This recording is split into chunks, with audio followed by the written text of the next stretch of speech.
कभी ए हकीकत मुंतज़र नज़र आ लिबास मजाज में।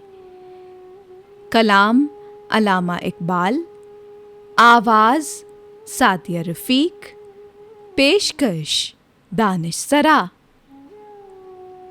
कभी ए हकीकत मुंतज़र नज़र आ लिबास मजाज में कि हज़ारों सजदे तड़प रहे हैं मेरी जबीने न्याज में।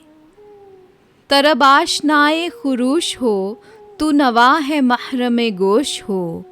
वो सुरूद क्या कि छुपा हुआ हो सुकूत पर्दाए साज में।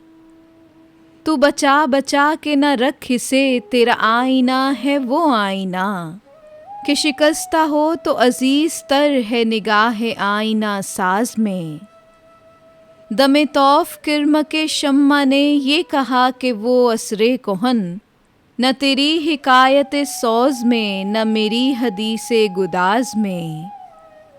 न कहीं जहाँ में अमा मिली, जो अमा मिली तो कहाँ मिली मेरे जुर्म खाना खराब को तेरे अफ़्वे बंदा नवाज में।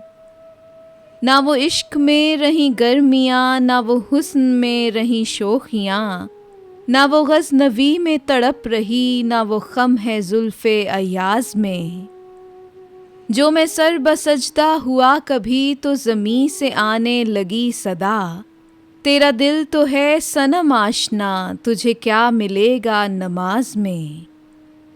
कभी ए हकीकत मुंतज़र नज़र आ लिबास मजाज में। कभी ए हकीकत मुंतज़र नज़र आ लिबास मजाज में कि हज़ारों सजदे तड़प रहे हैं मेरी जबीने न्याज में।